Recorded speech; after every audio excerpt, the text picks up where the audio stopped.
Hi dear students, welcome to the mathematics class. In the previous session, we were discussing about some types of functions along with their definition, domain, range and graph. 5 marks question ನಾವು last ವಿಡಿಯೋಲಿ discuss ಮಾಡ್ತಿದ್ವಲ್ವಾ. ಅಂದರೆ ಒಂದು type of function, ಆ ಫಂಕ್ಷನ್ಗೆ definition ಏನು, ಅದಕ್ಕೆ domain ಯಾವ values ಕೊಡ್ಬೋದು, ರೇಂಜ್ ಯಾವ ವ್ಯಾಲ್ಯೂಸ್ ಬರುತ್ತೆ, ಮತ್ತು ಅದರ ಗ್ರಾಫ್ ಬರೆದು 5 ಮಾರ್ಕ್ಸ್ಗೆ ಏನೆಲ್ಲ ಬರಿಬೇಕಂತ ಹೇಳ್ತಿದ್ದೆ. ಇವಾಗ ನಾವು ಫಸ್ಟ್ ಐಡೆಂಟಿಟಿ ಡಿಸ್ಕಸ್ ಮಾಡಿದ್ವಿ. ಅದಾದಮೇಲೆ ಕಾನ್ಸ್ಟೆಂಟ್ ಫಂಕ್ಷನ್ ಅಂತ ನೋಡಿದ್ವಿ, polynomial, rational function, modulus function, sign function, sign of the number ಅಂತ ಲಾಸ್ಟ್ ಮಾಡಿದ್ವಿ. ಇವಾಗ ಅದಾದಮೇಲೆ ಒಂದೇ ಒಂದು ಲಾಸ್ಟ್ ಫಂಕ್ಷನ್ ಇದೆ, ಅದ್ರ ಬಗ್ಗೆ ಡಿಸ್ಕಸ್ ಮಾಡೋಣ. ಫಸ್ಟ್ ಫಂಕ್ಷನ್ ಹೇಗಿರುತ್ತೆ ನಾನು ತೋರಿಸ್ತೀನಿ ನೋಡಿ. ಇವಾಗ ಫಾರ್ ಎಕ್ಸಾಂಪಲ್ ಆ ಫಂಕ್ಷನ್ ಈ ಥರ ಡಿಫೈನ್ ಮಾಡಿರ್ತೀವಿ. F of x equal to box x ಅಂತ ಬರಿತೀವಿ. ಅಂದರೆ ನಾವು ಮಾಡ್ಯುಲಸ್ ಫಂಕ್ಷನಲ್ಲಿ ಎಕ್ಸಿಗೆ ಎರಡೂ ಕಡೆ ಲೈನ್ಸ್ ಬರಿತಾ ಇದ್ವಿ, ಇಲ್ಲಿ ಬಾಕ್ಸ್ ಬರಿತಿದ್ದೀವಿ. ಮಾಡ್ಯುಲಸ್ ಅಲ್ಲಿ ಅರ್ಥ ಏನಿತ್ತು, ಪಾಸಿಟಿವ್ ಇದ್ರೆ ಹಾಗೆ ಬರೆದು ಬಿಡ್ತಾ ಇದ್ವಿ, ನೆಗೆಟಿವ್ ಇದ್ರೆ ಅದಕ್ಕೊಂದು ಮೈನಸ್ ಕೊಡ್ತಿದ್ವಿ, ಬೈ ದಟ್ ಅದು ಪಾಸಿಟಿವ್ ಆಗ್ತಿತ್ತು. ಬಟ್ ಇಲ್ಲಿ ಹಾಗಲ್ಲ, ಎಫ್ ಆಫ್ ಎಕ್ಸ್ ಅನ್ನೋ ಫಂಕ್ಷನ್ಗೆ ಎಕ್ಸ್ನ ಬಾಕ್ಸಲ್ಲಿ ಬರಿತೀವಿ. ಈ ಫಂಕ್ಷನ್ ಇದರ ನೇಚರ್ ಏನು, ಇದು ಯಾವ ಫಂಕ್ಷನ್ ಯಾವ ಥರ ಇರುತ್ತೆ ಅಂತ ಒಂದು ಎಕ್ಸಾಂಪಲ್ ಕೊಡ್ತೀನಿ ನೋಡಿ. ಇಲ್ಲಿ ಸಪೋಸ್ ಎಫ್ ಆಫ್ 2.1 ತಗೊಂಡೆ ಅನ್ಕೊಳ್ಳಿ. ಇದರ ಅರ್ಥ ಅಕಾರ್ಡಿಂಗ್ ಟು ಡೆಫಿನೇಷನ್ ಬಾಕ್ಸ್ 2.1 ಬರಿತೀವಿ. What is this box function ಅಂದರೆ ಇದು ಇದಕ್ಕೆ ಆನ್ಸರ್ ಏನಂದರೆ ಈ 2.1 ಏನಿದೆಯೋ ಅದಕ್ಕಿಂತ ಕಡಿಮೆ ಇರೋ ಅಂತ ಗ್ರೇಟೆಸ್ಟ್ ಇಂಟೀಜರ್ ಬರಿಬೇಕು. ಅದಕ್ಕಿಂತ ಕಡಿಮೆ ಇರುವಂಥ ಗ್ರೇಟೆಸ್ಟ್ ಇಂಟೀಜರ್. ಇವಾಗ 2.1ಗಿಂತ ಕಡಿಮೆ ಇರುವಂಥ ಇಂಟೀಜರ್ಸ್ ಯಾವುದು? 2, 1, 0, -1, -2 ಇವೆಲ್ಲ ಇಂಟೀಜರ್ಸ್ 2.1ಗಿಂತ ಕಡಿಮೆ ಇರೋದು ತಾನೆ. ಸೊ ಅದರಲ್ಲಿ ಗ್ರೇಟೆಸ್ಟ್ ಯಾವುದು ಅಂದರೆ 2. ಸೊ ಅದಕ್ಕೆ ನಾನು ಆನ್ಸರ್ ಏನಂತ ಬರಿತೀನಿ, 2 ಅಂತ ಬರಿತೀನಿ. ಅದೇ ಥರ ಎಫ್ ಆಫ್ 3.7 ಕೊಟ್ವಿ ಅಂದ್ಕೊಳ್ಳಿ. ಅಂದರೆ ಅರ್ಥ ಬಾಕ್ಸ್ 3.7 ಅಂದರೆ 3.7ಗಿಂತ ಕಡಿಮೆ ಅಥವಾ 3.7ಗೆ ಈಕ್ವಲ್ ಆಗುವಂಥ ಬಿಗ್ಗೆಸ್ಟ್ ಇಂಟೀಜರ್ ಯಾವುದಪ್ಪ ಅಂದರೆ 3. ಬಿಕಾಸ್ 3.7 ಅನ್ನೋದು ಇಂಟೀಜರ್ ಅಲ್ಲ. ಇದಕ್ಕಿಂತ ಕಡಿಮೆ ಇರುವಂಥ ಬಿಗ್ಗೆಸ್ಟ್ ಇಂಟೀಜರ್ ಬಂದು 3ನೇ. 3.7ಗಿಂತ ಕಡಿಮೆ ಇರುವಂಥ ಇಂಟೀಜರ್ಸ್ ಯಾವುದಾದಿದೆ? 3, 2, 1, 0, -1 ಈ ಥರ ಬೇಕಾದಷ್ಟಿದೆ. ಅದರಲ್ಲಿ ಬಿಗ್ಗೆಸ್ಟ್ ಬಂದು 3 ಆಗಿರುತ್ತೆ, ಅದು ಬರಿತೀವಿ. ವಾಟ್ ಈಸ್ ಎಫ್ ಆಫ್ 2 ಅಂದರೆ ಇಟ್ ಈಸ್ ಬಾಕ್ಸ್ 2. 2ಗಿಂತ ಕಡಿಮೆ ಅಥವಾ 2ಗೆ ಈಕ್ವಲ್ ಆಗುವಂಥ ಚಿಕ್ಕ ಇಂಟೀಜರ್ ಯಾವುದು, ಬಿಗ್ಗೆಸ್ಟ್ ಇಂಟೀಜರ್ ಯಾವುದು? 2ನೇ. ಅದೇ ಥರ ಎಫ್ ಆಫ್ -3 ಕೇಳಿ. -3 ಅಂದ್ರೆ ಇಂಟೀಜರ್ ತಾನೆ. ಇನ್ನು -3ಗಿಂತ ಕಡಿಮೆ ಅಥವಾ -3ಗೆ ಈಕ್ವಲ್ ಆಗುವ ಇಂಟೀಜರ್ ಅಂದರೆ -3ನೇ. ಬಿಕಾಸ್ ಇಂಟೀಜರ್ ಕೊಟ್ಟರೆ ಇಂಟೀಜರ್ ಆನ್ಸರ್ ಇರುತ್ತೆ. ಬಿಕಾಸ್ ನಾವು ಹುಡುಕ್ತಾ ಇರೋದೇ ಇಂಟೀಜರ್. ಆ ಇಂಟೀಜರ್ ಯಾವ ಥರ, ಅವ್ರು ಕೊಟ್ಟಿರೋ ನಂಬರ್ಗಿಂತ ಕಡಿಮೆ ಅಥವಾ ಅದಕ್ಕೆ ಈಕ್ವಲ್ ಆಗುವಂಥ ನಂಬರ್. ಇಂಟೀಜರ್ ಕೊಟ್ಟರೆ ಈಕ್ವಲ್ ಆಗುತ್ತೆ, ಅದೇ ಇಂಟೀಜರ್ಸೇ ಬರುತ್ತೆ. ಸೊ ವೆನ್ಎವರ್ ನೀವು ಯಾವುದೇ ಇಂಟೀಜರ್ ತಗೊಳ್ಳಿ ಎ ಅಂತ, then what is box a ಅಂದರೆ ಅದು ಏನೇ ಆಗುತ್ತೆ, ಇಂಟೀಜರ್. ಅದೇ ಡೆಸಿಮಲ್ಸ್ ಕೊಟ್ಟಾಗ ಈ ಥರ ಒಂದು ನೆಗೆಟಿವ್ ಡೆಸಿಮಲ್ ತೊಗೋಣ. ಎಕ್ಸಾಂಪಲ್ ಎಫ್ ಆಫ್ -5.7 ಅಂತ. This is box 5.7. ಬಾಕ್ಸ್ -5.7 ಕರೆಕ್ಟಾ? ಯಾಕಂದರೆ ಎಫ್ ಆಫ್ ಎಕ್ಸ್ ಅಂದರೆ ಬಾಕ್ಸ್ ಎಕ್ಸ್, ಎಕ್ಸ್ ಏನಿರುತ್ತೋ ಅದು ಬರ್ಕೋಬೇಕು. ಎಕ್ಸ್ -5.7 ಇದೆ, -5.7 ಬರ್ದಿದ್ದೀನಿ. ವಾಟ್ ಈಸ್ ದ ಆನ್ಸರ್ ಅಂದರೆ ನಾನು ಎಕ್ಸ್ಪ್ಲೇನ್ ಮಾಡಿದ್ದೀನಿ. The greatest integer less than or equal to this number. ಈ ನಂಬರ್ -5.7ಗಿಂತ ಕಡಿಮೆ ಇರುವಂಥ ಇಂಟೀಜರ್ಸ್ ಹೇಳ್ತಾ ಹೋಗೋಣ. ಇಲ್ಲೆಲ್ಲರೂ -5 ಅನ್ಕೊಂಡ್ಬಿಡ್ತೀರ, ಆನ್ಸರ್ ಅದು ರಾಂಗ್. ನೋಡಿ -5.7ಗಿಂತ ಕಡಿಮೆ ಯಾವುದಿರುತ್ತೆ? -6, -7, -8, -9 ಈ ಥರ ಹೋಗ್ತಿರುತ್ತೆ ನಂಬರ್ಸ್. ಅದರಲ್ಲಿ ಬಿಗ್ಗೆಸ್ಟ್ ಯಾವುದು ಅಂದರೆ ನೆಗೆಟಿವ್ ಅಲ್ಲಿ ಬಿಗ್ಗೆಸ್ಟ್ ಯಾವುದು ಅಂದರೆ ನಂಬರ್ ಚಿಕ್ಕದಿರೋದು ಬಿಗ್ಗೆಸ್ಟ್ ಆಗಿರುತ್ತೆ.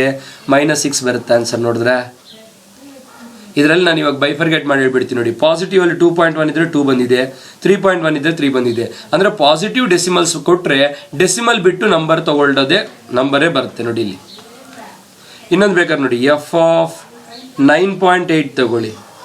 9.8ಗಿಂತ ಕಡಿಮೆ ಅಥವಾ 9.8ಗೆ ಈಕ್ವಲ್ ಆಗುವಂಥ integer.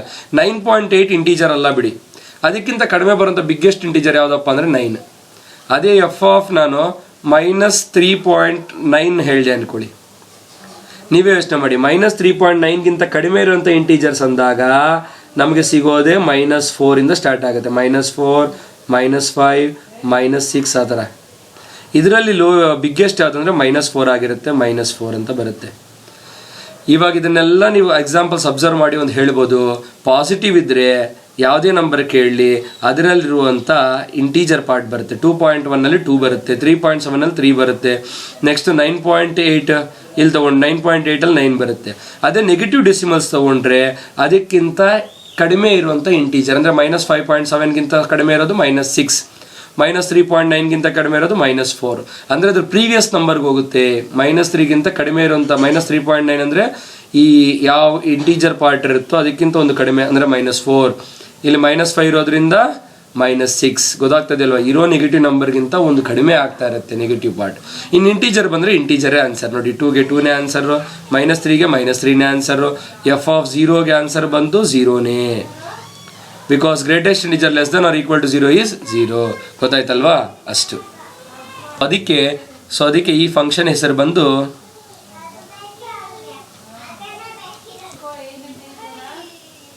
Greatest integer function.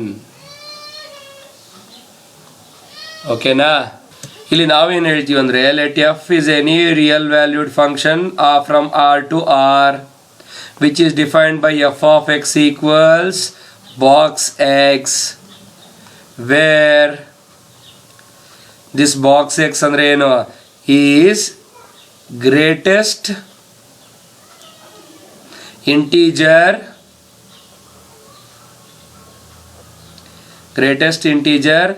Less than or equal to x. ಅರ್ಥ ಆಯ್ತಾ? ಎಕ್ಸ್ಗಿಂತ ಏನಾಗಿರಬೇಕು? ಕಡಿಮೆ ಅಥವಾ ಎಕ್ಸ್ಗೆ ಈಕ್ವಲ್ ಆಗುವಂಥ ಬಿಗ್ಗೆಸ್ಟ್ ಇಂಟೀಜರ್ ಆಗಿರಬೇಕು.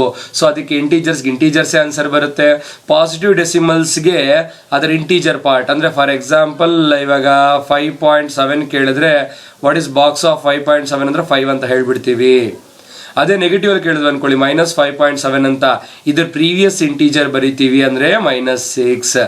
ಅದೇ ನಾನು ಏನಾದರೂ ಬರೀ ಇಂಟೀಜರ್ ಕೇಳಿದೆ ಅನ್ಕೊಳ್ಳಿ 5 ಅಂತ, ಆನ್ಸರ್ 5. ಗೊತ್ತಾಯ್ತೇನು ಅಂತ? ಇದರಿಂದ ಹೇಳೋದಾದ್ರೆ ನೋಡಿ, ಇದನ್ನೊಂದು ಲಾಜಿಕ್ ಹೇಳ್ತೀನಿ. 0 ಇಂದ 1ವರೆಗೂ ಯಾವುದೇ ನಂಬರ್ ತಗೊಳ್ಳಿ, ಅದಕ್ಕೆಲ್ಲ ನೋಡಿ ಬಾಕ್ಸ್ ವ್ಯಾಲ್ಯೂ ಬಂದು ನೀವೇನಾದರೂ ಎಕ್ಸ್ ವ್ಯಾಲ್ಯೂ 0 ಇಂದ 1ವರೆಗೂ ತಗೊಂಡ್ರೆ ಅದಕ್ಕೆ ಗ್ರೇಟೆಸ್ಟ್ ಇಂಟೀಜರ್ ಏನಾಗಿರುತ್ತೆ? 0ನೇ. ಬಿಕಾಸ್ 0 ಇಂದ 1ವರೆಗೂ ಯಾವ ನಂಬರ್ಸ್ ಇರುತ್ತೆ ಹೇಳಿ? 0.1, 0.2, 0.3 ಇವೆಲ್ಲ ಇರುತ್ತಾ? ಲಾಸ್ಟ್ ಏನಾಗಿರುತ್ತೆ? 1. ಇಲ್ಲಿ ಯಾವುದೇ ನೋಡಿ 1 ಬಿಟ್ಬಿಡಿ, 1ಗಿಂತ ಮುಂಚೆ 0.99999 ಏನಿರುತ್ತೋ ಅದು. ಇದರಲ್ಲಿ ಯಾವುದೇ ನಂಬರ್ ನೋಡಿ, ಇವೆಲ್ಲದಕ್ಕೂ ಗ್ರೇಟೆಸ್ಟ್ ಇಂಟೀಜರ್ ಏನು? 0ನೇ. ಯಾಕಂದರೆ ಇದಕ್ಕಿಂತ because 0.1 is not A integer. ನಾವು ಗ್ರೇಟೆಸ್ಟ್ ಇಂಟೀಜರ್ ಅಂದರೆ ಇದಕ್ಕಿಂತ ಕಡಿಮೆ ಇರೋದು ಬಿಗ್ಗೆಸ್ಟ್ ಇಂಟೀಜರ್ ನೋಡೋಕೆ ಹೋದರೆ ಸಿಗೋದೇ 0. ಸೊ ಇದಕ್ಕೆಲ್ಲ 0 ಬರುತ್ತಲ್ವಾ? ನೆಕ್ಸ್ಟ್ ಅದೇ ನಾನು 1 ಇಂದ 2ವರೆಗೂ ತೊಗೊಂಡ್ರೆ ಆನ್ಸರ್ 1 ಬರುತ್ತೆ. ಬಿಕಾಸ್ 1 ಇಂದ 2ವರೆಗೂ ಅಂದರೆ 1.1, 1.2 ಆ್ಯಂಡ್ ಸೋ ಆನ್ 1.99999. ಇದಕ್ಕೆಲ್ಲ ಗ್ರೇಟೆಸ್ಟ್ ಇಂಟೀಜರ್ ಏನು ಹೇಳಿ? 1. ಅದೇ ಥರ ಬರ್ತಾ ಇರುತ್ತೆ. ಸೊ ಅದಕ್ಕೆ ಗ್ರಾಫ್ ಏನಾಗುತ್ತೆ ಅಂದರೆ ನೋಡಿ, this will be y Axis y dash x and x dash. This will be origin alva. 1 2 3 4 -1 -2 -3 ಇಲ್ಲಿ 1 2 3 ನೆಗೆಟಿವ್ ಅಲ್ಲಿ -1 -2 -3 ಈ ಥರ ತಗೋಣ. ಇದರಲ್ಲಿ ಅಬ್ಸರ್ವ್ ಮಾಡಿ ನೋಡಿ, ಇಲ್ಲಿ ನಾನು ಯಾವುದೇ ವ್ಯಾಲ್ಯೂ ನೋಡಿ, what is the greatest integer for 0 ಅಂದರೆ 0. ಇಲ್ಲೊಂದು ಡಾಟಾ 0 ಆದಮೇಲೆ 0.1 0.2 0.3 0.4 0.5 ಎಲ್ಲದಕ್ಕೂ 0ನೇ ಇರುತ್ತೆ. ಬಟ್ 1ಗೆ ಏನು ಬರುತ್ತೆ ಆನ್ಸರು? 1 ಅಂದರೆ 1ವರೆಗೂ ಅದು 0ನೇ ಇರುತ್ತಲ್ವ ಆನ್ಸರು. ಅದಕ್ಕೆ ಈ ಥರ ಬರ್ಕೋತೀವಿ ನಾವು. ನೆಕ್ಸ್ಟ್ 1ಗೆ ಆನ್ಸರ್ 1 ಅಲ್ವಾ? ನೆಕ್ಸ್ಟ್ 1 ಆದಮೇಲೆ 1 ಇಂದ 2ವರೆಗೂ ಯಾವುದೇ ತೊಗೊಳ್ಳಿ, 1.1ಗೆ ಆನ್ಸರ್ 1, 1.2 1.3 1.4 1.5 ಇವೆಲ್ಲದಕ್ಕೂ ಆನ್ಸರ್ 1. ಕರೆಕ್ಟಾ? ಬಟ್ 2 ಹತ್ರ ಬಂದಾಗ ಮಾತ್ರ ಆನ್ಸರ್ ಏನಾಗುತ್ತೆ? 2 ಹೋಗುತ್ತೆ. ಸೊ ಇಲ್ಲಿ 2 ಹತ್ರ ನಮಗೆ ಆನ್ಸರ್ ಬರಲ್ವಲ್ಲ 1 ಅಂತ, ಅದಕ್ಕೆ ಕಾಲೋ ಸರ್ಕಲ್. ಬಟ್ ಇಲ್ಲಿ 2ಗೆ ಆನ್ಸರ್ 2 ಹತ್ರ ಬರುತ್ತೆ. ನೆಕ್ಸ್ಟ್ 2 ಇಂದ 3ವರೆಗೂ ಎಲ್ಲ ಆನ್ಸರ್ಸು 2ನೇ. ಹೌದಾ? 3 ಹತ್ರ ಆನ್ಸರ್ 3 ಬರಲ್ವಲ್ಲ, 2 ಬರಲ್ವಲ್ಲ, ಅದಕ್ಕೆ 2 ಹತ್ರ ಕರೆಕ್ಟಾಗಿ ನೋಡಿ, 2 ಹತ್ರ 3 ಅನ್ನೋ ವ್ಯಾಲ್ಯೂಗೆ ಹಾಲೋ ಸರ್ಕಲ್. ಮತ್ತು 3ಗೆ ಆನ್ಸರ್ ಏನು ಬರುತ್ತೆ, ಇಲ್ಲಿ ಮೇಲೆ ಬಂದಿರುತ್ತೆ, ಆ್ಯಕ್ಚುಲಿ 3 ಹತ್ರ ಬಂದಿರುತ್ತೆ, ಅದಕ್ಕೆ ಇಲ್ಲಿ ಹಾಲೋ ಆಗಿದೆ, ಇಲ್ಲಿಂದ ಮುಂದಕ್ಕೆ ಹೋಗುತ್ತೆ. 4 ಹತ್ರ ಕರೆಕ್ಟಾಗಿ ಏನಾಗುತ್ತೆ ವ್ಯಾಲ್ಯೂ, ಆನ್ಸರ್ 4ಗೆ ಹೋಗುತ್ತೆ, ಅದಕ್ಕೆ ಇಲ್ಲಿ ಏನಾಗುತ್ತೆ ಹಾಲೋ ಸರ್ಕಲ್. ಅದೇ ಥರ ನೆಗೆಟಿವ್ ನೋಡಿ, -0 ಇಂದ -1 ಯಾವುದೇ ತಗೊಳ್ಳಿ, ಎಲ್ಲದಕ್ಕೂ ಗ್ರೇಟೆಸ್ಟ್ ಇಂಟಿಜರ್ ಏನಾಗಿರುತ್ತೆ, -1 ಆಗಿರುತ್ತೆ. ಎಲ್ಲದಕ್ಕೆ ಇಂಟಿಜರ್ ಏನಾಗಿರುತ್ತೆ -1. 0 ಇಂದ -1 ಒಳಗಡೆ -0.1, 0.2, -0.3 ಯಾವುದೇ ತಗೊಳ್ಳಿ, ಅದಕ್ಕೆ ಗ್ರೇಟೆಸ್ಟ್ ಇಂಟಿಜರ್ ಅದಕ್ಕಿಂತ ಒಂದು ಕಡಿಮೆ ಇರುತ್ತಲ್ವ, -1 ಇರುತ್ತೆ, ಅದಕ್ಕೆ ಇಲ್ಲಿ ಈ ಥರ ಇರುತ್ತೆ. ಬಟ್ 0 ಹತ್ರ ಮಾತ್ರ 0 ಇರುತ್ತಲ್ವ, ಅದಕ್ಕೆ ಇಲ್ಲಿ ಹಾಲೋ ಸರ್ಕಲ್. ನೆಕ್ಸ್ಟ್ -2 ಇಂದ -1 ಮಧ್ಯದಲ್ಲಿ ಯಾವುದೇ ಇಲ್ಲಿ ಎಲ್ಲದಕ್ಕೂ ಆನ್ಸರ್ -2 ಆಗಿರುತ್ತೆ, ಅದಕ್ಕೆ ಇಲ್ಲಿ ಈ ಥರ ಆನ್ಸರ್ ಬರುತ್ತೆ. ನೆಕ್ಸ್ಟ್ ಇದರಿಂದ ಈ ಥರ ಬರುತ್ತೆ. ನೋಡ್ತಾ ಇರಲ್ಲ, this is the graph of the greatest integer function. ಯಾಕೆ ಅಂತ ನಾನು ಇಲ್ಲಿ ಎಕ್ಸ್ಪ್ಲೇನ್ ಮಾಡಿದ್ದೀನಿ ನಿಮಗೆ.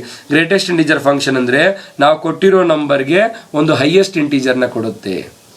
ಇವಾಗ ನಾನು ಫಾರ್ ಎಕ್ಸಾಂಪಲ್ 2.1, 2.2 ಇಲ್ಲಿಂದ ಹಿಡಿದು 2.9999ವರೆಗೂ ಯಾವುದೇ ನಂಬರ್ ತೊಗೊಳ್ಳಿ.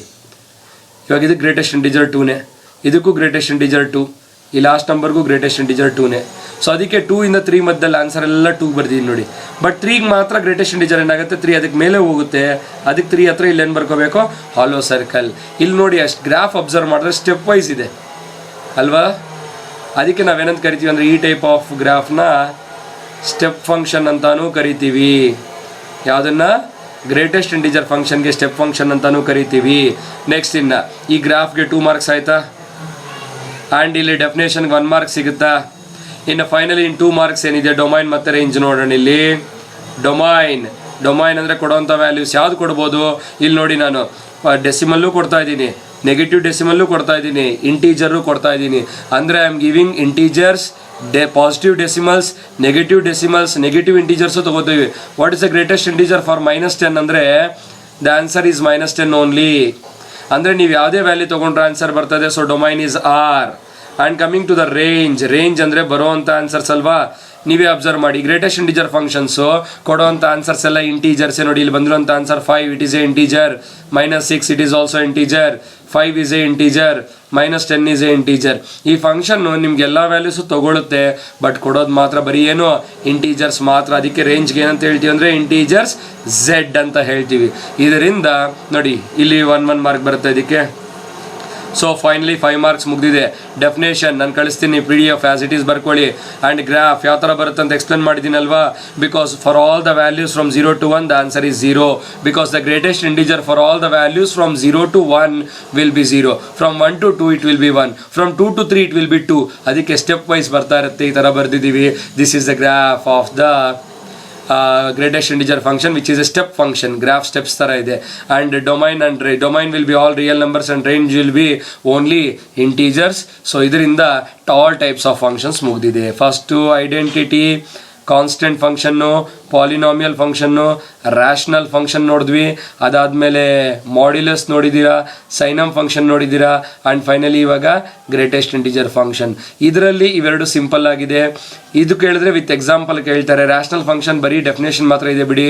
ಇನ್ನು ಈ ಮೂರು ತುಂಬ ಸರಿ ಕೇಳಿರುವಂಥದ್ದು, modulus, signum function and greatest integer function ತುಂಬ ಸರಿ ಎಕ್ಸಾಮಿಗೆ ಕೇಳಿದ್ದಾರೆ. ಚೆನ್ನಾಗಿ ಪ್ರಾಕ್ಟೀಸ್ ಮಾಡಿ. Easily you can score 5 marks. ನೋಡಿ, ಸಿಂಪಲಾಗಿ 5 ಮಾರ್ಕ್ಸ್ ಎಕ್ಸಾಮಲ್ಲಿ ಸ್ಕೋರ್ ಮಾಡೋಂಥ ಟಾಪಿಕ್ ಇದು.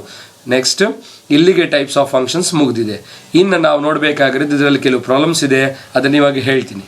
ಸ್ಟೂಡೆಂಟ್ಸ್, ಇಲ್ಲಿ ನೆಕ್ಸ್ಟ್ ಒಂದು ಕ್ವಶನ್ ಇದೆ ನೋಡಿ. We here they are asking us to find domain ಮತ್ತೆ ರೇಂಜ್. ಡೊಮೈನ್ ಅಂದರೆ ಕೊಡುವಂಥ ವ್ಯಾಲ್ಯೂಸ್, ರೇಂಜ್ ಬರುವಂಥ ಆನ್ಸರ್ಸ್ ಬಗ್ಗೆ ಕೇಳ್ತಾ ಇದ್ದಾರೆ. ಅದರಲ್ಲಿ ಫಸ್ಟ್ ಫಂಕ್ಷನ್ f(x) ಈಕ್ವಲ್ಸ್ ಏನಿದೆ, -mod x ಅಂತ ಇದೆ. -mod x in the solution. Domain ಏನು ಅಂತ ನೋಡೋಣ. -mod x ಅಂತಿದೆ, ಅಂದರೆ ಮೈನಸ್ ಇಲ್ಲಿರೋದು mod x. ಮಾಡ್ಯುಲಸ್ ಅಂದರೆ ನಾವು ಏನು ಮಾಡ್ತೀವಿ, ಪಾಸಿಟಿವ್ ಇರೋದನ್ನ ಪಾಸಿಟಿವ್ ಆಗಿ ಬಿಟ್ಬಿಡ್ತೀವಿ, ನೆಗೆಟಿವ್ ಇರೋದನ್ನ ಪಾಸಿಟಿವ್ ಮಾಡ್ತೀವಿ ಅಲ್ವಾ. ಹಾಗಾದರೆ ಇಲ್ಲಿ ಎಕ್ಸ್ಗೆ ಪಾಸಿಟಿವ್ ತಗೋಬೋದು, ನೆಗೆಟಿವ್ ತಗೋಬೋದು, ಪಾಸಿಟಿವ್ ತಗೋಬೋದು, ನೆಗೆಟಿವ್ ತಗೋಬೋದು. ಕರೆಕ್ಟಾ? ಸೊ ಅಲ್ಲಿಗೆ ಇಲ್ಲಿರುವಂಥ ಫಂಕ್ಷನ್ ಎಕ್ಸ್ ಜಾಗದಲ್ಲಿ ಪಾಸಿಟಿವ್ ಕೊಡ್ಬೋದು, ನೆಗೆಟಿವ್ ಕೊಡ್ಬೋದು. ಅಂದರೆ ಏನು ಕೊಡ್ಬೋದು ಅಂದರೆ ಎಲ್ಲ ರಿಯಲ್ ನಂಬರ್ಸು ಕೊಡ್ಬೋದು. R domain. And coming to range ಅಂದರೆ ಬರೋವಂಥ ಆನ್ಸರ್ಸ್. ಇಲ್ಲಿ ಅಬ್ಸರ್ವ್ ಮಾಡಿ, ಫಂಕ್ಷನ್ ಇರೋದು -mod x. ಈ ಮಾಡ್ಯುಲಸ್ ಬರೀ ಪಾಸಿಟಿವ್ ಮಾತ್ರ ಕೊಡುತ್ತೆ ಆನ್ಸರ್. ಕರೆಕ್ಟ್ ತಾನೆ? ಪಾಸಿಟಿವ್ಗೆ ಪಾಸಿಟಿವೇ, ನೆಗೆಟಿವ್ ಇದ್ರೂ ನಾವೇನು ಮಾಡ್ತೀವಿ, ಪಾಸಿಟಿವ್ ಮಾಡ್ತೀವಿ. ನೆಕ್ಸ್ಟ್ ಇಲ್ಲಿ ನೋಡಿ, ನಾನು ಇವಾಗ ಹೇಳಿದ್ನಲ್ವಾ, ಪಾಸಿಟಿವ್ ಇರುತ್ತೆ ಮಾಡ್ಯುಲಸ್ ಮಾತ್ರ. ಬಟ್ ಅದೇ ಪಾಸಿಟಿವ್ ಮುಂದೆ ಮೈನಸ್ ಬರ್ಕೊಂಡ್ರೆ what is minus into plus minus ಆಗೋಗುತ್ತೆ. ಬಿಕಾಸ್ ಈ ಮಾಡ್ಯುಲಸ್ ಆಲ್ವೇಸ್ ನಮಗೆ ಪಾಸಿಟಿವೇ ಕೊಡುತ್ತೆ. ಒಂದು ಪಾಸಿಟಿವ್ ಮುಂದೆ ಮೈನಸ್ ಬಂದರೆ ವಿಚ್ ಬಿಕಮ್ಸ್ ನೆಗೆಟಿವ್. ಅದಕ್ಕೆ ರೇಂಜ್ ಹೇಳ್ತೀವಿ ಏನಂತ, ಬರೋವಂಥದ್ದೆಲ್ಲ ನಮ್ಗೆ ಏನು ಬರುತ್ತೆ, ಇಲ್ಲಿ ಪಾಸಿಟಿವ್ ಇದೆ, ಓನ್ಲಿ ಏನು ಬರುತ್ತೆ ನಮಗೆ ಪಾಸಿಟಿವ್ ಬರುತ್ತೆ, ಝೀರೋನೂ ಬರುತ್ತೆ. ಕರೆಕ್ಟಾ? ಅದ್ರ ಮುಂದೆ ಮೈನಸ್ ಬಂದರೆ ಏನಾಗುತ್ತೆ, ನೆಗೆಟಿವ್ ಬರುತ್ತೆ, ಝೀರೋ ಬರುತ್ತೆ. ಅಂದರೆ ನೀವು ಅರ್ಥ ಮಾಡ್ಕೊಳ್ಳಿ, ಮಾಡ್ ಎಕ್ಸ್ಗೆ ನಾವು ಬರಿತಾ ಇದ್ದಿದ್ದು ರೇಂಜ್ ಅಂದರೆ ಬರೋವಂಥ ಆನ್ಸರ್ಸು ಇಟ್ ಈಸ್ ಓನ್ಲಿ ಏನು ನಾನ್ ನೆಗೆಟಿವ್ ಅಂತ ಕರಿತಾ ಇದ್ವಿ. ಯಾಕಂದರೆ ಅಲ್ಲಿ ನೆಗೆಟಿವ್ ಬರ್ತಿರ್ಲಿಲ್ಲ. ಬಟ್ ಇದ್ರ ಮುಂದೆ ನಾನು ಮೈನಸ್ ತಗೊಳ್ಳೋದ್ರಿಂದ ಬರೋದೆಲ್ಲ ನಮಗೇನಾಗುತ್ತೆ, non positive. It is non positive real numbers ಅಂತ ಹೇಳ್ತೀವಿ. ಯಾಕೆ ಅಂದರೆ ಮಾಡ್ಯುಲಸ್ ಏನು ಕೊಡುತ್ತೆ ನಮಗೆ, ರೇಂಜು ನಾನ್ ನೆಗೆಟಿವ್ ಕೊಡುತ್ತೆ. ನಾನ್ ನೆಗೆಟಿವ್ ಮುಂದೆ ಮೈನಸ್ ತೊಗೊಂಡ್ರೆ it becomes non positive. Simple ಆಗಿ ಹೇಳ್ಬೇಕಂದ್ರೆ ನೋಡಿ, ಈ ಮಾಡ್ಯುಲಸ್ ಫಂಕ್ಷನ್ ಕೊಟ್ಟರೆ ಪಾಸಿಟಿವ್ ಕೊಡುತ್ತೆ ಅಥವಾ ಝೀರೋ ಕೊಡುತ್ತೆ. ಅದ್ರ ಮುಂದೆ ಮೈನಸ್ ತಗೊಳ್ಳೋದ್ರಿಂದ what is minus into plus minus ಬರುತ್ತೆ, ಇಲ್ಲಾಂದ್ರೆ ಝೀರೋ ಬರುತ್ತೆ. ಸೊ ಝೀರೋ ಅಂಡ್ ಮೈನಸ್ ಎರಡು ಮಾತ್ರ ಬರ್ತಾ ಇದೆ. ಅಂದರೆ ಯಾವ್ದು ಬರ್ತಾ ಇಲ್ಲ ನಮಗಿನ್ನ, ಪಾಸಿಟಿವ್ ಬರ್ತಾ ಇಲ್ಲ. ಅದಕ್ಕೆ range is non positive real number. Simple ಆಗಿ ಗೊತ್ತಾಯ್ತಲ್ವಾ? ಇದು ಮಾಡ್ಯುಲಸ್ ಡೆಫಿನೇಷನ್ ಗೊತ್ತಿರಬೇಕು. ಬಿಕಾಸ್ ಮೈನಸ್ ಮಾಡ್ ಎಕ್ಸ್ ಇದೆ, ಮೈನಸ್ ಮಾಡ್ ಎಕ್ಸ್ ಅಂದರೆ ಮಾಡ್ ಎಕ್ಸ್ಗೆ ಬರೀ ಏನು ಬರುತ್ತೆ ನಮಗೆ, ನೆಗೆಟಿವ್ ಬರಲ್ಲ ಮಾಡ್ಯುಲಸ್ ಫಂಕ್ಷನಲ್ಲಿ. ಅದ್ರ ಮುಂದೆ ಮೈನಸ್ ಇರೋದಕ್ಕೆ ನೆಗೆಟಿವ್ ಬರುತ್ತೆ, ಝೀರೋನೂ ಬರುತ್ತೆ. ಅದಕ್ಕೆ ಅದನ್ನ ಏನಂತ ಕರಿತೀವಿ ಅಂದರೆ ನಾನ್ ಪಾಸಿಟಿವ್. ಗೊತ್ತಾಯ್ತಲ್ವಾ? ಇನ್ನು ಸೆಕೆಂಡ್ ಪ್ರಾಬ್ಲಮ್ ನೋಡೋಣ ಸೊಲ್ಯೂಷನ್. ಇಲ್ಲಿ f of x is equals to root of 9 - x² ಅಂತ ಕೊಟ್ಟಿದ್ದಾರೆ. ರೂಟ್ ಫಂಕ್ಷನ್ ಕೊಟ್ಟಿದ್ದಾರೆ, ಹೌದಾ? F of x is square root of 9 - x². ನಮಗೆ ಗೊತ್ತಿರೋ ಪ್ರಕಾರ ಇಲ್ಲಿ ಹೇಳಬೇಕು ಅಂದರೆ ರೂಟ್ ಒಳಗಡೆ ನೆಗೆಟಿವ್ ನಂಬರ್ಸ್ ಯಾವತ್ತೂ ಬರಬಾರ್ದು. ಬಿಕಾಸ್ ಯಾವುದೇ ನಂಬರ್ ನೀವು ಸ್ಕ್ವೇರ್ ಮಾಡಿ, -3ನ ಸ್ಕ್ವೇರ್ ಮಾಡಿದ್ರೂ ಸಹ you will get the answer as 9. ನೆಗೆಟಿವ್ನ ಸ್ಕ್ವೇರ್ ಮಾಡಿದ್ರೂ ಆನ್ಸರ್ ಪಾಸಿಟಿವ್ ಬರ್ತಾ ಇದೆ. ಸೊ ಅದರ ಅರ್ಥ ಏನಂದರೆ ನಮಗೆ ಸ್ಕ್ವೇರ್ ರೂಟ್ಸು ಬರೀ ಪಾಸಿಟಿವ್ ಮಾತ್ರ ತಗೋಬೇಕು, ನೆಗೆಟಿವ್ ತಗೋಬಾರ್ದು. ಅದಕ್ಕೆ ಏನಂತ ಹೇಳ್ತೀವಿ ಅಂದರೆ, ವಿ ನೋ ದ್ಯಾಟ್ ರೂಟ್ ಒಳಗಡೆ ಅಂದರೆ ಏನು, 9 - x² ಏನಿದೆಯೋ ಅದು ನೆಗೆಟಿವ್ ಆಗಬಾರ್ದು. ಅಂದರೆ greater than or equal to 0. ಅಂದರೆ f of x function root of ಏನು ಕೊಟ್ಟಿದ್ದಾರೆ ಅವರು, 9 - x². ರೂಟ್ ಒಳಗಡೆ 9 - x² ಏನಾಗಿದೆಯೋ ಅದು ನೆಗೆಟಿವ್ ಆಗಬಾರ್ದು. ನೆಗೆಟಿವ್ ಆಗಬಾರ್ದು ಅಂದರೆ either it may be positive ಅಂದರೆ greater than 0 or equal to 0. Negative ಅಂದರೆ ಅರ್ಥ ಏನು, ಲೆಸ್ ದೆನ್ 0, 0ಗಿಂತ ಕಡಿಮೆ ಇರೋದೆಲ್ಲ. ಲೆಸ್ ದೆನ್ 0 ಅಂದರೆ ಏನು, ನೆಗೆಟಿವ್. ಸೊ ಅದಕ್ಕೆ ನಾವು ಅದು ಪಾಸಿಟಿವ್ ಮಾತ್ರ ಆಗಿರಬೇಕು. ಬಿಕಾಸ್ ಸ್ಕ್ವೇರ್ ರೂಟ್ ಅಲ್ಲಿ ನೆಗೆಟಿವ್ ಬರಬಾರ್ದು ಅಂತ ಬರ್ದಿದ್ದೀವಿ, ಹೌದಾ? ನೆಕ್ಸ್ಟ್ ಏನಾಗುತ್ತೆ ನೋಡಿ, ಇಲ್ಲಿ 9 ಇಲ್ಲೇ ಇರುತ್ತೆ, x² ಹತ್ರ ಹೋದರೆ 9 greater than or equal to x². ಇದರ ಅರ್ಥ x² is less than or equals to 9. 9 is greater than or equal to x² ಅಂದ್ರೂ ಒಂದೇ, x² less than or equals to 9 ಅಂದ್ರೂ ಒಂದೇ. ಸೊ ಸ್ಕ್ವೇರ್ ಮಾಡಿದ್ರೆ ವ್ಯಾಲ್ಯೂಸ್ 9ಗಿಂತ ಕಡಿಮೆ ಇರಬೇಕು ಅಥವಾ 9ಗೆ ಈಕ್ವಲ್ ಇರಬೇಕು ಅಂದರೆ ನಾನು ತಗೊಳ್ಳೋ ಅಂಥ ಎಕ್ಸ್ ಏನಾಗಿರ್ಬೇಕಂದ್ರೆ -3 ಇಂದ +3 ಒಳಗಡೆ ಇರಬೇಕು. ಅದಕ್ಕೆ ನಾವು ಈ ಪ್ರಾಬ್ಲಮ್ಗೆ ಹೇಳ್ತೀವಿ domain equals the interval -3, closed interval -3, because -3 ಇಂದ +3 ವರೆಗೂ ಯಾವುದೇ ವ್ಯಾಲ್ಯೂಸ್ ತಗೊಳ್ಳಿ, ನಮಗೆ ಬರುವಂಥ ಆನ್ಸರ್ಸ್ ಎಲ್ಲ ಸ್ಕ್ವೇರ್ ಮಾಡಿದ್ರೂ 9ಗಿಂತ ಕಡಿಮೆ ಅಥವಾ 9ಗೆ ಈಕ್ವಲ್ ಆಗುತ್ತೆ. ಇದು ಡೊಮೈನ್ ಆಯಿತು. ನೆಕ್ಸ್ಟ್ ರೇಂಜ್ ಕಂಡುಹಿಡಿಬೇಕು. ಇದು ನಾನು ರಫ್ ನಿಮ್ಗೆ ಎಕ್ಸ್ಪ್ಲೇನ್ ಮಾಡೋಕ್ಕೆ ಹೇಳಿರೋದು, ಇದು ಬೇಡ, ಇಷ್ಟು ಮಾತ್ರ ಬರ್ಕೊಂಡ್ರೆ ಆಗುತ್ತಲ್ವಾ? ರೇಂಜ್ ಅಂದರೆ ಬರುವಂಥ answers. What is the range ಅಂದರೆ ಇಲ್ಲಿ ನೋಡೋಣ. ರೇಂಜ್ ಅಂದರೆ ಇದಕ್ಕೆ ಬರೋವಂಥ ಆನ್ಸರ್ ತಾನೆ. ಸೊ ನೀವೇ ಅಬ್ಸರ್ವ್ ಮಾಡಿ, ಈ ಸ್ಕ್ವೇರ್ ರೂಟ್ ಒಳಗಡೆ ಸಪೋಸ್ ಈ ಎಕ್ಸ್ಗೆ ಏನಾದರೂ 0 ಕೊಟ್ಟರೆ, ನಾನು ನೋಡಿ -3 ಇಂದ +3 ಒಳಗಡೆ 0 ಕೊಡ್ಬೋದು ತಾನೆ. ಈ ಎಕ್ಸ್ಗೆ ಏನಾದ್ರು 0 ಕೊಟ್ಟರೆ ಆನ್ಸರ್ ಏನಾಗುತ್ತೆ ಅಲ್ಲಿ, ರೂಟ್ 9. What is root 9? 3.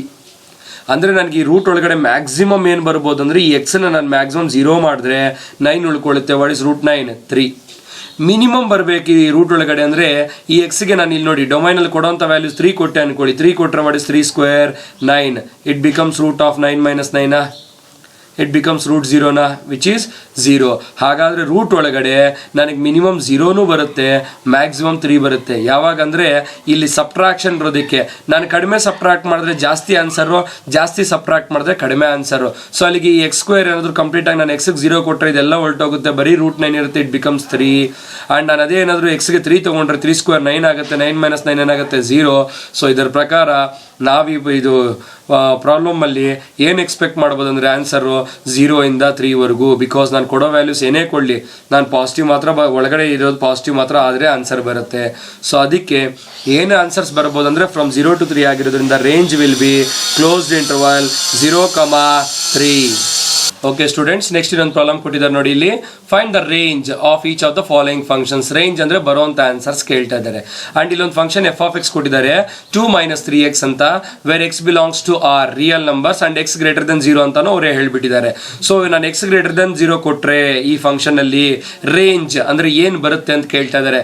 ನೋಡಿ ಹೇಗೆ ಸಾಲ್ವ್ ಮಾಡ್ಬೇಕಂತ ಹೇಳ್ತೀನಿ. ಗಿವನ್ ಅವರೇ ಕಂಡೀಷನ್ ಕೊಟ್ಟಿದಾರಲ್ವ, ಏನ್ ಕೊಡ್ಬೇಕು ನಾನು? ಎಕ್ಸ್ ಗ್ರೇಟರ್ ದೆನ್ 0ನಾ. ಇವಾಗ ನಾನು ಈ ಡೆಫಿನೇಷನ್ ಇದಕ್ಕೆ ಏನು ಆನ್ಸರ್ ಬರುತ್ತೆ ಅಂದ್ರೆ ಈ ಡೆಫಿನೇಷನ್ ಇಲ್ಲಿ ಫಾರ್ಮ್ ಮಾಡ್ತೀನಿ ನೋಡಿ ಹೇಗೆ ಅಂತ. ಇವಾಗ ಎಕ್ಸ್ ಗ್ರೇಟರ್ ದೆನ್ 0 ಆದರೆ ಇದಕ್ಕೊಂದು -3 ಮಲ್ಟಿಪ್ಲೈ ಆದರೆ -3x ಆಗುತ್ತಾ? ಆವಾಗ ನೋಡಿ ಎಕ್ಸ್ ಗ್ರೇಟರ್ ದೆನ್ 0 ಅಂದರೆ ಎಕ್ಸ್ ಪಾಸಿಟಿವ್, ಕರೆಕ್ಟಾ? ಅದಕ್ಕೆ -3 ಮಲ್ಟಿಪ್ಲೈ ಮಾಡಿದ್ರೆ ಏನಾಗುತ್ತೆ? ನೆಗೆಟಿವ್ ತಾನೆ. ಇದು ನಾನು ಎಕ್ಸ್ಪ್ಲೇನ್ ಮಾಡ್ತಾ ಇರೋದು, ಬರ್ಕೋಬಾರ್ದು ನೀವು. ಎಕ್ಸ್ ಗ್ರೇಟರ್ ದೆನ್ 0 ಆದರೆ ಅದಕ್ಕೊಂದು -3 ಮಲ್ಟಿಪ್ಲೈ ಮಾಡಿದ್ರೆ ಏನಾಗುತ್ತೆ? Less than 0. ಬಿಕಾಸ್ ಪಾಸಿಟಿವ್ ಒಂದು ನೆಗೆಟಿವ್ ನಂಬರ್ ಮಲ್ಟಿಪ್ಲೈ ಆದರೆ ಅದು ನೆಗೆಟಿವ್ ಆಗುತ್ತೆ, ಅದರ ಅರ್ಥ ಲೆಸ್ ದೆನ್ 0. ಇನ್ನು ನಂಗೆ ಡೆಫಿನೇಷನ್ ಬರಬೇಕಂದ್ರೆ 2 ಕಡಿಮೆ ಇದೆ ಅಲ್ವಾ, ಎರಡು ಕಡೆ ಒಂದು 2 ಆ್ಯಡ್ ಮಾಡೋಣ. 2 - 3x ಲೆಸ್ ದೆನ್ 2 + 0. ನೋಡಿ ಇಲ್ಲಿ ಮೈನಸ್ ಪ್ಲಸ್ ಇದೆ ಅಂತ ನೀವು ಅನ್ಬಾರ್ದು, ಇಲ್ಲೂ ನಾನು ಅಷ್ಟೇ 2 + 2 ಅಂದರೆ ಇಲ್ಲೊಂದು 2 ಆ್ಯಡ್ ಮಾಡ್ತಾ ಇದ್ದೀನಿ. ಯಾವುದ್ರ ಜೊತೆ? -3x ಜೊತೆ. ಇಲ್ಲಿ 0 ಜೊತೆ ಒಂದು 2 ಆ್ಯಡ್ ಮಾಡ್ತಾ ಇದ್ದೀನಿ. ಆವಾಗ ನನಗೆ 2 - 3x ಬಂತು, which is nothing but F of X year. F of X less than 2. F of x ಅಂದರೆ ಬರುವಂಥ ಆನ್ಸರ್. ಎಕ್ಸ್ ಅಂದರೆ ನಾವು ಕೊಡೋದು, ಇದು ಡೊಮೈನ್ ಅಂದರೆ ಬರೀ ಪಾಸಿಟಿವ್ ಕೊಡ್ತಾ ಇದೀವಿ ಅಂತ ಇದರ ಅರ್ಥ. ಇಲ್ಲಿ ಎಫ್ ಆಫ್ ಎಕ್ಸ್ಗೆ ಬರೋದು ರೇಂಜ್, ಬಿಕಾಸ್ ಎಕ್ಸ್ ಅಂದರೆ ನಾವು ಕೊಡೋದು, ಎಫ್ ಆಫ್ ಎಕ್ಸ್ಗೆ ಬರೋದು ಆನ್ಸರ್ ರೇಂಜ್. ಏನು ಬಂತು? ಎಫ್ ಆಫ್ ಎಕ್ಸ್ಗೆ ಲೆಸ್ ದೆನ್ 2. ಸೊ ರೇಂಜ್ ಏನಾಯಿತು? ಲೆಸ್ ದೆನ್ 2 ಅಂದರೆ ಅರ್ಥ 2ಗಿಂತ ಕಡಿಮೆ. 2ಗಿಂತ ಕಡಿಮೆ ಅಂದರೆ ಎಲ್ಲರಿಗೂ ಹೋಗುತ್ತೆ? -∞ವರೆಗೂ ಹೋಗುತ್ತೆ. ಸೊ ಅದಕ್ಕೆ ಹೇಳ್ತೀವಿ range is -∞, 2 for this first problem. Next second one. Okay students, next problem ಅಲ್ಲಿ ಎಫ್ ಆಫ್ ಎಕ್ಸ್ ಏನು ಕೊಟ್ಟಿದ್ದಾರೆ? x² + 2. X is A real number. ಇದು ಡೊಮೈನ್. ಎಕ್ಸ್ಗೆ ಏನು ಕೊಡಬೇಕಂತ? Real number. ಅವ್ರು ಕೇಳ್ತಾ ಇರೋದು ರೇಂಜ್ ಅಂದರೆ ಎಫ್ ಆಫ್ ಎಕ್ಸ್ನ ಕಂಡುಹಿಡಿಬೇಕು. ನಾನು ಇಷ್ಟೊತ್ತು ಲಾಸ್ಟ್ ಪ್ರಾಬ್ಲಮ್ ಅಲ್ಲಿ ಮಾಡ್ದಂಗೆ ಡೆಫಿನೇಷನ್ನ ಬರೆಯೋ ಥರ ಮಾಡ್ತೀನಿ. ಇಲ್ಲಿ ನೋಡಿ ಅವ್ರು ಹೇಳ್ತಾ ಇರೋದು X real number. Given X ಏನು ತಗೋಬೇಕು? ಬಿಲಾಂಗ್ಸ್ ಟು ಆರ ರಿಯಲ್ ನಂಬರು. ಆವಾಗ x² ಏನಾಗುತ್ತೆ ನೀವು ಹೇಳಿ? ಎಕ್ಸ್ ಯಾವುದೇ ರಿಯಲ್ ನಂಬರ್ ತಗೊಳ್ಳಿ, ಸ್ಕ್ವೇರ್ ಮಾಡಿದ್ಮೇಲೆ ಬರೀ ಬರೋದು ನಮಗೇನು? ನೆಗೆಟಿವ್ ಮಾತ್ರ ಬರಲ್ಲ, ಬಂದರೆ ಪಾಸಿಟಿವ್ ಅಥವಾ 0. ಬಿಕಾಸ್ ನೀವೇ ಯೋಚನೆ ಮಾಡಿ, ಪಾಸಿಟಿವ್ ಸ್ಕ್ವೇರ್ ಮಾಡಿದ್ರು ಪಾಸಿಟಿವ್, ನೆಗೆಟಿವ್ ಸ್ಕ್ವೇರ್ ಮಾಡಿದ್ರು ಪಾಸಿಟಿವ್, 0 ಸ್ಕ್ವೇರ್ ಮಾಡಿದ್ರೆ 0. ಅದರಿಂದ ಹೇಳ್ತೀವಿ x² ಅಂದರೆ ಸ್ಕ್ವೇರ್ ಮಾಡಿದ್ಮೇಲೆ always greater than or equal to 0 ಇರುತ್ತೆ. ಯಾವುದೇ ನಂಬರ್ನ ಸ್ಕ್ವೇರ್ ಮಾಡಿದಾಗ ಅದು ನಿಮ್ಗೆ ಕೊಟ್ಟರೆ ಪಾಸಿಟಿವ್ ಕೊಡುತ್ತೆ ಅಥವಾ 0 ಕೊಡುತ್ತೆ, ನೆಗೆಟಿವ್ ಮಾತ್ರ ಕೊಡಲ್ಲ ಸ್ಕ್ವೇರ್ ಮಾಡಿದ್ಮೇಲೆ. ಸೊ ಅದಕ್ಕೆ we know that x² greater than or equal to 0. Next ಇದಕ್ಕೆ 2 ಆ್ಯಡ್ ಮಾಡಿದ್ರೆ ಎರಡೂ ಕಡೆ x² + 2 greater than or equal to 0 ಆಗುತ್ತೆ, ಕರೆಕ್ಟಾ? Greater than or equal to ಎರಡೂ ಕಡೆ ಒಂದು 2 ಆ್ಯಡ್ ಮಾಡ್ಕೊಳ್ಳೋಣ. ಆವಾಗ LHS ಏನಾಗುತ್ತೆ? x² + 2 greater than or equal to 0 + 2. What is this x² + 2 ಅಂದರೆ ನೋಡಿ ಕ್ವಶನಲ್ಲಿ x² + 2 ಅಂದರೆ ಏನು? F of x. ಸೊ ಅಲ್ಲಿಗೇನಾಯಿತು? F of x greater than or equal to what is this? 0 + 2 ಏನಾಗುತ್ತೆ ಇವಾಗ? 2. ಅಂದರೆ ಎಫ್ ಆಫ್ ಎಕ್ಸ್ ಬರುವಂಥ answer greater than or equals to 2 ಅಂದರೆ 2ಗಿಂತ ಜಾಸ್ತಿ ಅಥವಾ 2ಗೆ ಈಕ್ವಲ್. ಅಂದರೆ ಇಲ್ಲಿ ಏನು ಬರಬೇಕು? Closed interval. ಈ ಪ್ರಾಬ್ಲಮಲ್ಲಿ ಲೆಸ್ ದೆನ್ 0 ಅಂದರೆ ಬರೀ ಲೆಸ್ ದೆನ್, ಅದಕ್ಕೆ ಓಪನ್ ಇಂಟರ್ವಲ್. ಇಲ್ಲಿ greater than or equal to 0 ಇರೋದಕ್ಕೆ ಕ್ಲೋಸ್ಡ್ ಇಂಟರ್ವಲ್ 2ನೂ ಇರಬೇಕು. ಗ್ರೇಟರ್ ದೆನ್ ಅಂದರೆ 2ಗಿಂತ ಜಾಸ್ತಿ, ಎಲ್ಲರಿಗೂ ಹೋಗ್ಬೋದು? ಇನ್ಫಿನಿಟಿವರೆಗೂ ಹೋಗ್ಬೋದು.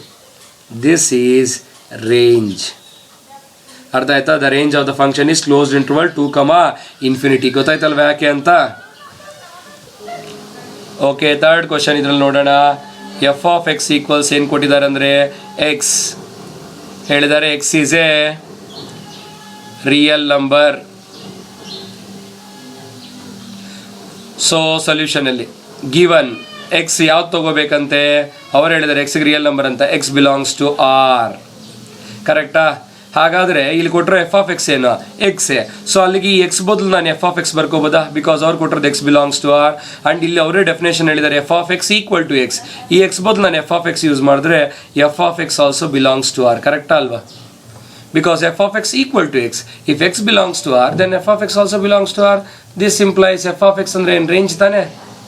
Range equals R. ಅರ್ಥ ಆಯ್ತಾ? ಇದು ಡೈರೆಕ್ಟಾಗಿ ಯಾವ ಫಂಕ್ಷನ್ನು? ಐಡೆಂಟಿಟಿ ಫಂಕ್ಷನ್ ಅವ್ರು ಕೇಳಿದ್ದಾರೆ ಇಲ್ಲಿ. F of X equals X ಅಂದರೆ ಐಡೆಂಟಿಟಿ ಫಂಕ್ಷನ್. ನಾನು ಎಕ್ಸ್ಗೆ ಏನು ತೊಗೊಂಡ್ರೆ ಅದೇ ಬರುತ್ತೆ ಇಲ್ಲಿ. ಸೊ ಎಕ್ಸ್ಗೆ ರಿಯಲ್ ನಂಬರ್ಸ್ ತೊಗೊಂಡ್ರೆ ಆನ್ಸರ್ಸು ರಿಯಲ್ ನಂಬರ್ಸೇ ಬರುತ್ತೆ. ಅದಕ್ಕೆ ರೇಂಜ್ ಈಸ್ ಆರ್. ಅರ್ಥ ಆಯ್ತಾ? ಈ 3 ಪ್ರಾಬ್ಲಮ್ಸು, ಈ 3 ಪ್ರಾಬ್ಲಮ್ಸಲ್ಲಿ ಬರೀ ರೇಂಜ್ ಫೈಂಡ್ ಔಟ್ ಮಾಡಿದ್ದೀವಿ.